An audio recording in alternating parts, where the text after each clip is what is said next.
Hi các bạn, chào mừng các bạn đến với kênh Đinh Lăng Food and Horror trong chương trình kể chuyện ma của Tân ngày hôm nay ha. Thì đúng như lời Tân đã hứa thì bây giờ Tân xong cái intro rồi và Tân cũng được 100.000 người subscribe rồi. Thì bây giờ Tân sẽ chia sẻ các bạn về câu chuyện linh thú và nuôi linh thú như thế nào. Thì một lần nữa Tân cũng mong các bạn có đủ kiên nhẫn để mà nghe hết các phần của linh thú. Tại vì linh thú á, đó là cái cách để các bạn tiếp cận, bạn hiểu được linh thú là cái gì. Thì linh thú là một cái con vật mà nó linh thiêng, để bạn nuôi nó ở trong nhà để mà giúp cho bạn trừ tà, hoặc là giúp cho bạn hưng thịnh trong công việc, hoặc là giúp cho bạn bất cứ cái việc gì mà bạn nuôi đúng con linh thú mà nó làm được tốt cái việc đó thì bạn sẽ thành công và thịnh vượng. Thì rất là nhiều người họ nuôi linh thú ở trong nhà của mình, nhưng mà nuôi một cách vô tội vạ. Ví dụ như là đã để con thiềm thừ, để con cóc ngậm tiền, hay là để một cái con heo vàng, hay là để một cái tượng đá. Thậm chí họ mua dòng đá, mua sư tử, mua rồng, mua cây ngọc như ý, mua tùm lum tùm la hết để trong nhà. Nhưng mà họ không biết được rằng nó để làm cái gì. May mắn thì nó hưng thịnh, không may mắn thì gia đình lụn bại, thậm chí ảnh hưởng đến tánh mạng của mình. Vì đó là phong thủy, nhưng nó cũng liên quan đến tâm linh mà hàng trăm ngàn năm về trước người ta sử dụng nó cho những cái việc khác, chứ không phải như bây giờ là chỉ riêng việc làm ăn, đời sống và thịnh vượng không. Thì Tân kể các bạn có thể hiểu được rằng hiện tại bây giờ có rất nhiều cách để mà người ta bỏ tiền ra, mà người ta sử dụng để mà người ta thu hút cái tâm linh về mình. Thì đa số là sử dụng sai. Tại vì tốt nhất là hướng theo một đạo giáo nào đó mà được công nhận bởi thế giới, ví dụ giống như là đạo Chúa, đạo Phật, hoặc là những cái đạo khác mà không gây hại cho con người. Nhưng mà để tu tập thì rất là khó. Cho nên người ta khi làm ăn trong đời sống, người ta đi đây đi đó, đặc biệt là những người có những chuyến phiêu lưu, phải làm ăn bôn ba xa nơi quê hương đất khách, thì người ta buộc phải mang theo linh thú, mang theo những bùa ngải để mà người ta tránh những cái tai họa của người âm, của những cái người ghét mình, hại mình. Thì người ta sử dụng đôi khi không đúng. Đầu tiên là sử dụng bùa ngải, thứ hai là sử dụng bùa ngải của thiên linh cái, hoặc là thứ ba là sử dụng kuman thon hoặc là búp bê. Thì đa số những cái đó đều là linh hồn. Và đặc biệt trong thiên linh cái người ta còn ghê rợn hơn như vậy nữa. Để mà luyện được thành thiên linh cái, đôi khi luyện người nữ mà đôi khi luyện người nam, hoặc có người cả luyện nam luyện nữ mà luyện luôn cả con nít, để mà điều khiển cái hồn đó, giúp đỡ cho mình và bắt đầu tạo ra bùa ngải. Thì một ngày nào đó người đó cũng phải trả giá cho cái số phận đó. Thì linh thú là một trong những linh vật khi các bạn nghe tới các bạn rất là hào hứng. Nhưng linh thú cũng nguy hiểm không kém các bạn sử dụng những loại bùa ngải kia, nếu như các bạn không biết được linh thú là gì. Linh thú không phải là một con vật nó thành tiên để mà chúng ta đem nó về và nó giúp chúng ta, không phải. Thì bây giờ Tân sẽ nói các bạn nghe lịch sử của linh thú để các bạn hiểu cái gì nó phải có nguồn gốc của nó. Thì cái tập ngày hôm nay là tập Tân nói về lịch sử của nó, hình thành linh thú. Từ ngày xưa ở Trung Quốc, khi mà con người, ma quỷ, thần tiên đều có thể gặp được nhau, tức có nghĩa là vào thời gian đó những vị thần tiên họ tu ở những cái núi mà bây giờ người Trung Quốc họ cho rằng nó là những cái nơi mà thần tiên đã từng ở đó. Ví dụ như là phái Nga Mi tu ở núi Nga Mi, Võ Đan, rồi những cái địa danh mà các bạn thấy trong phim nó có tồn tại. Thì vào cái thời đó, cái thời gian đó, ma quỷ, con người và thần tiên chưa có một cái quy luật nhất định nào. Thần tiên là do những người họ tu và họ tu tiên, thì họ ngộ ra một phần nào đó của cái hỉ nộ ái ố trong con người, thì họ bắt đầu họ tu, họ tách biệt cuộc sống của mình ra khỏi thế giới của loài người tầm thường, thì họ lên một cái bậc khác thành tiên. Tiên cũng có mạnh có yếu. Trong thế giới của tiên thì họ cũng có sự đố kỵ lẫn nhau, chứ không có phải là tiên là họ không đố kỵ. Người này mạnh người kia yếu, cái cách tu của người này khác, cách tu của người kia khác, người cao kẻ yếu. Thì trong thế giới loài người thì nó hỗn tạp, các bạn biết rồi, đến bây giờ vẫn hỗn tạp. Còn trong thế giới ma quỷ thì ma vương, thi vương và tất cả những loài ma quỷ đa số lúc đó đều là do người chết đi mà thành, hoặc là một cái vị tiên nào đó họ uất hận, họ đấu thua với những vị tiên khác mà bị mất đi linh thể của mình, rồi biến thành ma thể. Thì vào thời điểm đó chưa có linh thú, cho nên lúc đó con người rất là khổ. Họ đứng ở giữa tiên và ma quỷ. Thì tất nhiên có những cái vị tiên họ vẫn giúp con người, họ vẫn giúp con người điều này, giúp con người điều kia, cho nên con người hướng về tiên nhiều hơn. Ở đây Tân chưa nói đến chữ Phật. Mình chỉ nói cái thời kỳ đó là chỉ có người tu tiên thôi, mình chưa đến Phật ở đây. Khi mà Phật ra đời thì chuyện nó khác.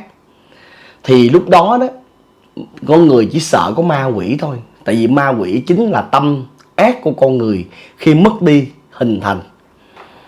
Cho nên con người rất là sợ, tại nó hại con người từ điều này đến điều khác. Thì vào thời gian đó, các cái vị tiên bắt đầu đi xuống để mà đánh ma quỷ, nhưng mà không theo một cái quy luật nào hết. Thì trong những cái trận chiến đó, đôi khi ma quỷ bị thua thì họ cũng mất đi những cái linh lực của họ. Thì linh lực đó cũng tượng trưng giống như là 3 hồn 9 vía hay 3 hồn 7 vía của con người mình vậy. Thì tiên cũng có linh lực, người ta gọi là tu tiên thì có những khí tiên, linh lực ở đó. Thì tu ma cũng vậy, nếu mà như thua thì cái linh lực nó sẽ bị phân chia 5 xẻ 7. Các bạn có thể tưởng tượng cái linh lực đó làm một cái giọt máu hay là những giọt pha lê, nó bị tan biến ra ở bất cứ nơi nào và nó văng đi, thì cái con ma nó sẽ chết, là hồn siêu phách tán. Hoặc cái vị tiên đó khi đấu với lại những ma vương đó, những cái con vật đó, những con ma đó, mà khi cái vị tiên đó không thắng nổi thì vị tiên đó cũng hồn siêu phách tán.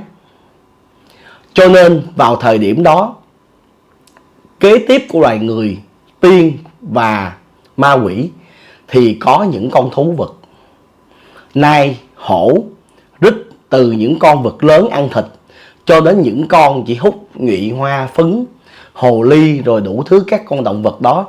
Nó vô tình nó ăn được những cái linh khí đó. Nếu như nó ăn trúng linh khí tiên thì nó cũng sẽ trở thành một con vật có linh khí. Còn nếu ăn trúng ma khí thì nó sẽ trở thành những con yêu tinh. Thì khi đó mới tạo ra hai thế trận khác nhau nữa, là giữa những cái con linh thú và những con yêu tinh. Nó hoàn toàn là khác nhau. Tại vì cái thứ mà nó nạp vô trong người của mình không phải là cái gì nó nạp vô thì là nó sẽ bị ảnh hưởng cái đó. Thì nó ăn được cái linh lực của cái vị tiên mà bị thua đó thì nó sẽ trở thành một linh thú. Nhưng nếu nó ăn vô cái ma lực của quỷ, nó sẽ trở thành yêu tinh. Thì những người Trung Quốc ngày xưa đó, những người mà bậc thầy phong thủy đó, họ đã biết cái điều đó rồi, chứ không phải là họ chưa biết. Thì lúc đó, sau đó là Phật ra đời và bắt đầu ở trên thiên đình họ phải cải tổ lại. Họ mới tạo ra cái sự luân hồi ở trong nhân gian này. Và ma quỷ bắt đầu nó cũng phát hiện ra được rằng không có chỉ là nó tấn công con người, nó hút cái linh khí của con người, là nó sẽ tạo lên sức mạnh. Mà nó hút linh khí của những cái con vật như là yêu tinh, nó cũng mạnh.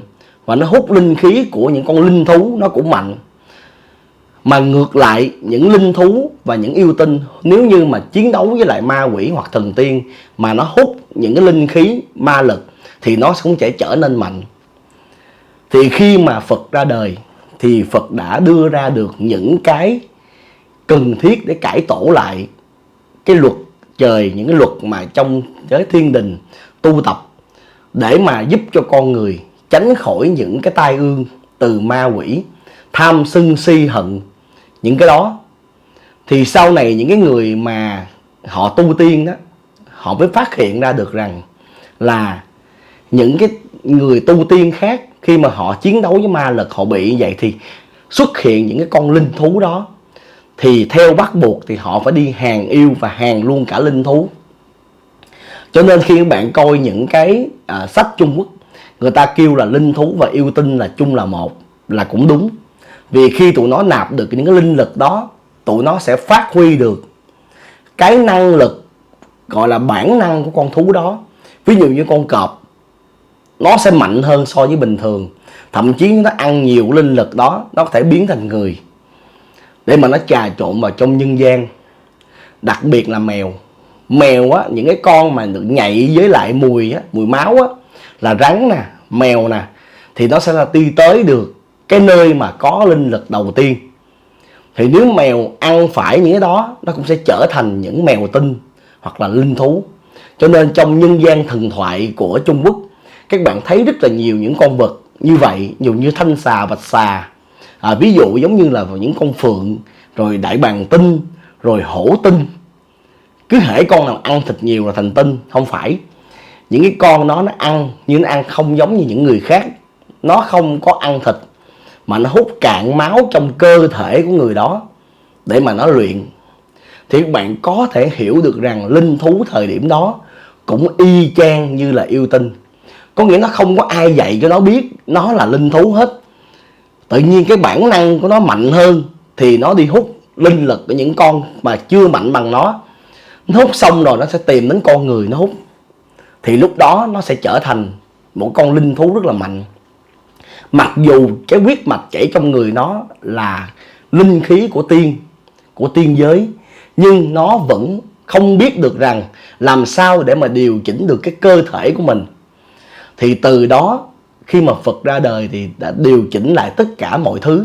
Thì những cái vị tiên nào mà họ nhìn thấy cái điều đó, họ phải hướng con linh thú đó trở thành vật nuôi của mình, hướng cái con linh thú đó làm điều thiện và nói cho nó biết cái cách để tu tiên ra làm sao. Thì những con yêu tinh nó không được làm điều đó. Tại vì những vị thần tiên đó, họ không có muốn chỉ những cái con yêu tinh đó cái cách để mà tu. Họ chỉ muốn chỉ những người nào đã có cái khí tiên trong cơ thể thì họ chỉ. Còn khi mà kêu họ chỉ cho những cái người yêu tinh thì họ lại không chỉ. Cho nên những cái con ma quỷ nó lại đứng ra nó chỉ.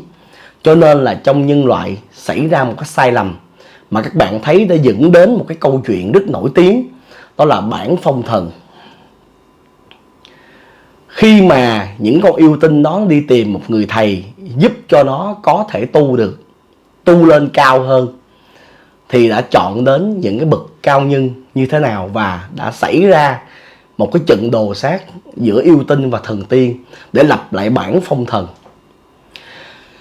Qua thời gian, qua hàng ngàn năm, bắt đầu những cái con vật đó là thế hệ đầu tiên được công nhận là yêu thú hoặc là linh thú ở trong tam giới. Thì khi mà thần thoại ra đời, các bạn cũng thấy có những vị mà họ là thần tiên trên trời, nhưng mà họ phải đầu thai xuống dưới trần để mà họ giúp cho một cái triều đại nào đó, họ giúp cho một cái vị vua nào đó, hoặc chính họ trở thành một vị vua nào đó. Thì luôn luôn ở trong triều đại đó phải có những mãnh tướng. Những triều đại đó phải có những trạng nguyên, những quan văn, quan võ để mà phục hưng cái triều đại đó, để mà làm cho triều đại đó kéo dài được hàng trăm ngàn năm. Thì lúc đó cái sự luân hồi đó sẽ dẫn theo những linh thú để mà họ xuống trần gian, họ giúp đỡ. Cho nên các bạn thấy đôi khi có những người họ so sánh một vị vua như là một con rồng, mà đó là sự thật. Khi mà những con rồng nó xuống làm vua thì lúc nào hoàng hậu cũng được so sánh với phượng hoàng, và thái sư được so sánh với lại kỳ lân. Thì dựa theo độ tuổi của người thái sư đó, thí dụ người đó là người mạng mộc gọi là mộc kỳ lân, mạng hỏa là hỏa kỳ lân, mạng thủy là thủy kỳ lân. Thì những con vật đó nó được đầu thai vào trong chỗ đó để mà nó được hóa thành người và chuyển kiếp. để giúp đỡ cho cái triều đại đó được hưng thịnh với sự chỉ đạo của những cái vị tiên nhân mà đã dạy cho tụi nó. Thì các bạn cũng thấy trong phim Tề Thiên Đại Thánh hay là Đường Tam Tạng đi thỉnh kinh, thì bạn thấy những cái con vật đó lâu lâu nó cũng trốn ra khỏi thiên đình để gây họa dưới nhân gian. Và đó được tính là một nạn kiếp, tức có nghĩa là ở thiên đình đã cố tình thả ra để cho Đường Tam Tạng gặp những nạn kiếp đó. Thì bên cạnh Đường Tam Tạng cũng có những người giúp đỡ như là Tề Thiên Đại Thánh, rồi Chư Bắt Giới, thì họ bây giờ là những vị Phật. Nhưng đúng ra lúc đó họ vẫn là một linh thú đi theo giúp đỡ chủ nhân của mình. Cho nên trong cái thế giới làm ăn của người Hoa và trong cái thế giới bao năm nay của người Hoa là họ đã biết sử dụng phong thủy linh thú để mà họ phong ấn, để mà họ giúp cho bản thân họ, gia đình họ được hưng thịnh. Mà người Việt của mình thì lại ít biết đến điều đó. Tại vì cái phong thái của người Hoa từ hồi xưa, cái phong thủy của họ và những gì họ học, họ ít khi họ truyền ra bên ngoài. Cho đến khi những cái triều đại của họ bị sụp đổ thì những cái câu chuyện đó, những cái cuốn sách đó mới bị truyền ra bên ngoài. Và họ đô hộ, những cái quốc gia nào bị đô hộ hoặc là có người Hoa sinh sống thì người ta mới nhìn cái cách bố trí phong thủy của người Hoa mà người ta mới gây dựng lên được những cái câu chuyện của người ta. Mình nói ví dụ như một cái câu chuyện mà Tân đầu tiên mà khi Tân phát hiện ra những người sử dụng linh thú mà họ thành đạt. Khi bạn qua bên Malaysia, bạn sẽ thấy những cái ngôi đền, những cái đền. Những cái ngôi đền, những cái đền đó là những thuộc về những cái gia tộc cực kỳ lớn của người Hoa. Thì họ luôn có những cái bức tranh và những cái vị mà họ khắc lên đó là những cái vị mà nếu như các bạn nhìn, các bạn sẽ thấy ngay cái vị đó, các bạn biết là ai liền. Tại vì không một người Việt nào mà đã coi qua Tam Quốc Diễn Nghĩa hay là coi qua những cái phim của Trung Quốc mà không biết những vị đó. Nhưng ai cũng biết rằng là Quan Nhị Ca là phải cưỡi xích thố, đúng không? Nhưng mà cái tượng đó không hề khắc Quan Nhị Ca cưỡi xích thố, mà lại khắc Quan Nhị Ca đang cưỡi một con kỳ lân hay con gì đó. Và không những vậy, những vị tướng đi chung với gia tộc đó mà khi gia tộc đó khắc lên đều khắc những cái con vật hoàn toàn rất kỳ. Thì Tân mới hỏi họ rằng là ủa tại sao trong sử sách của Trung Quốc người ta lại nói là Quan Nhị Ca đi với xích thố, thì tại sao không khắc? Thì họ mới nói rằng là đây là những linh thú hộ mạng cho những vị tướng này. Họ là linh thú, họ là tượng trưng cho những cái vị hộ mạng đó. Cho nên rằng là đây chính là nhân tượng thật của người ta, cho nên người ta mới khắc lên như vậy. Và Tân có quay hình lại để mà kể cho các bạn nghe trong những tập đi sâu hơn về linh thú. Đó là thứ nhất. Thứ hai, có những gia đình họ bỏ ra một số tiền cực kỳ lớn. Nó lớn đến mức độ mà bạn cảm thấy vô lý khi họ xây 4 con kỳ lân về 4 hướng. Nhưng mà cái nhà của họ thì giống như một cái chum nhỏ xíu xìu xiu. Trong khi cái tiền mà để mà đúc cái tượng đó có thể xây lên một căn biệt thự rất là bự, nhưng mà họ làm 4 cái tượng quay về 4 hướng, chứ họ không chấp nhận họ xây cái nhà. Họ thà ở cái nhà rất là bèo, nhưng mà con cháu của họ đời đời hưng thịnh, làm ăn không bao giờ thua lỗ, thậm chí sống tuổi thọ rất là cao. Thì điều đó là liên quan đến phong thủy và linh thú. Thậm chí là có những người khi mà họ nuôi linh thú, họ hiểu về linh thú, đi sâu hơn về linh thú, thì họ cũng gặp rất là nhiều chuyện liên quan đến tánh mạng của mình. Ví dụ như có những người họ là mạng thủy, nhưng mà họ thích cái màu không phải làm nó có hại cho mình.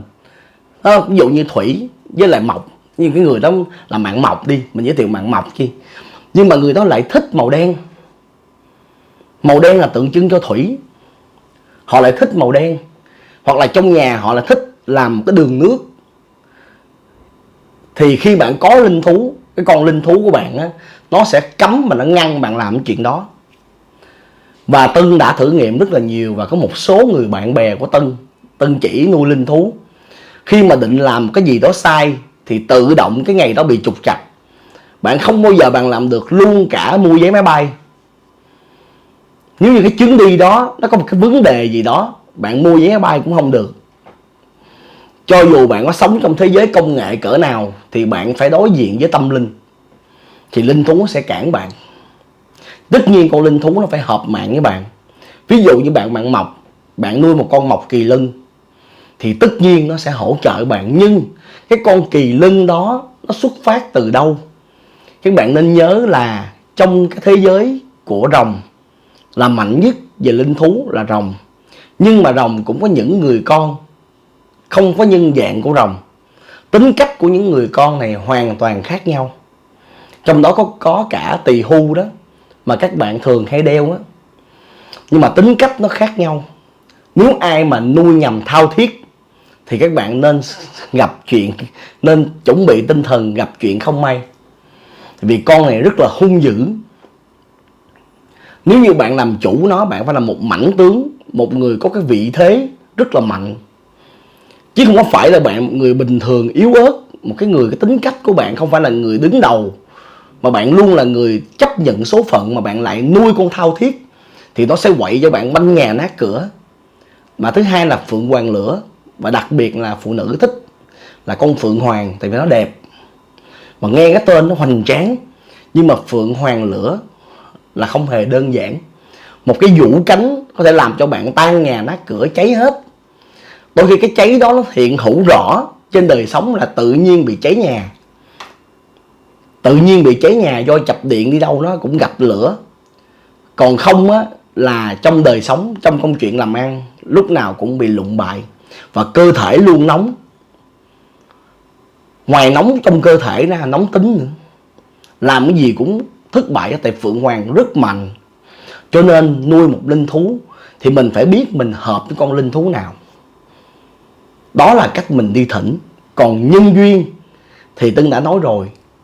Kiếp trước có thể bạn là một vị tướng, một vị quan, thì bạn cũng có những vị thần thánh hỗ trợ cho bạn.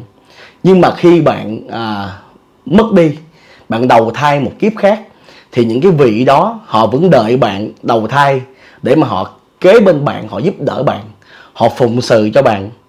Thì họ phải luyện mình thành linh thú để mà bạn thỉnh họ vào trong nhà của mình.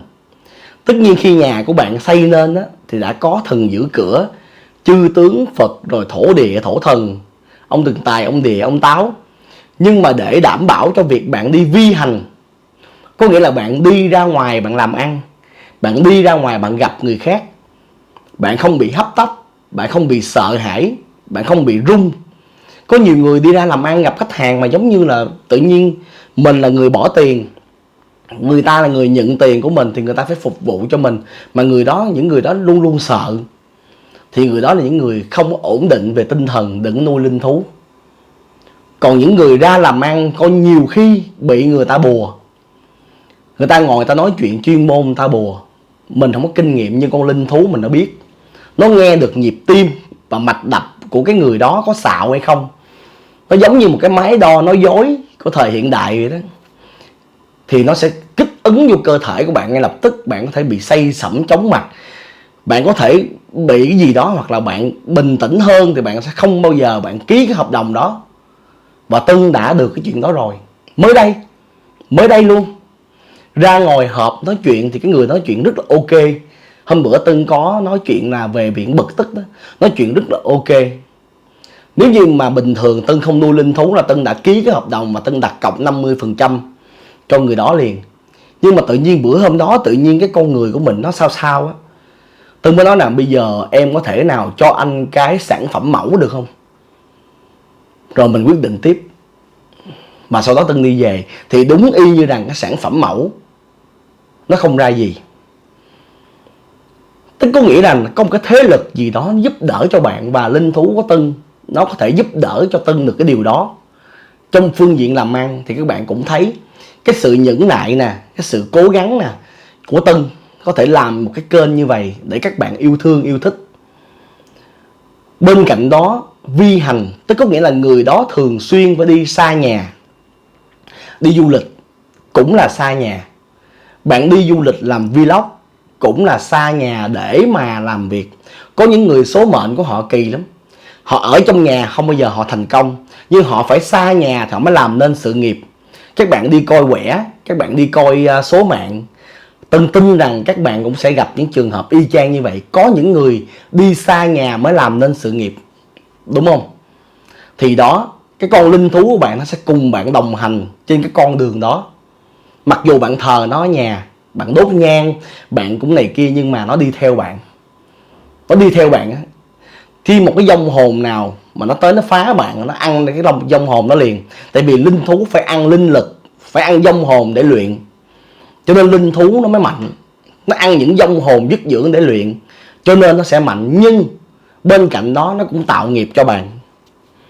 Tại vì có những vong hồn người ta không có đụng tới bạn, mà vô tình ta đi ngang, ta thấy bạn, ta nhìn thôi, nó cũng ăn. Thì lúc đó bạn cũng có nghiệp. Cho nên bạn nuôi linh thú phải làm từ thiện. Phải làm từ thiện thật nhiều, thì bạn mới gọi là xóa một phần nghiệp của bạn thôi. Tại bạn vi hành quá nhiều, bạn đi qua nhiều cung đường, qua nhiều vùng đất. Chỉ cần linh thú của bạn nó hửi được cái hơi của yêu tinh hay là ma quỷ tới gần, nó sẽ phải ăn.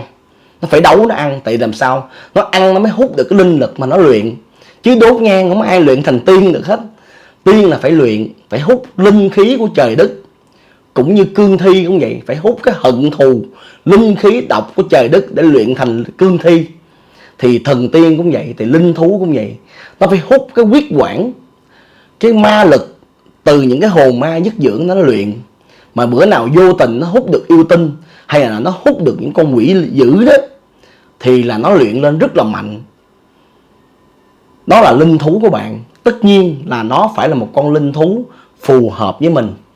Thì Tân tâm sự các bạn đến ngày hôm nay, việc đầu tiên là câu chuyện là gọi là khai thông về vấn đề linh thú có từ đâu, và người Hoa họ sử dụng linh thú để làm cái gì, và linh thú có phù hợp với mình hay không. Và ngày mai, ngày mốt, Tân sẽ kể các bạn nghe có bao nhiêu loại linh thú và nó hợp với những tuổi nào, và bạn thỉnh linh thú về ra làm sao. Thì các bạn nhớ đón xem nha. Nhớ kiên nhẫn đón xem nha các bạn ha. Vì tâm linh phong thủy các bạn phải hiểu, chứ không thể nào mà giống như là hàng cá hàng rau mà muốn có là được. Ok, bây giờ thì bye bye. Hẹn gặp lại với câu chuyện ma của 5 giờ chiều mai. Bye bye.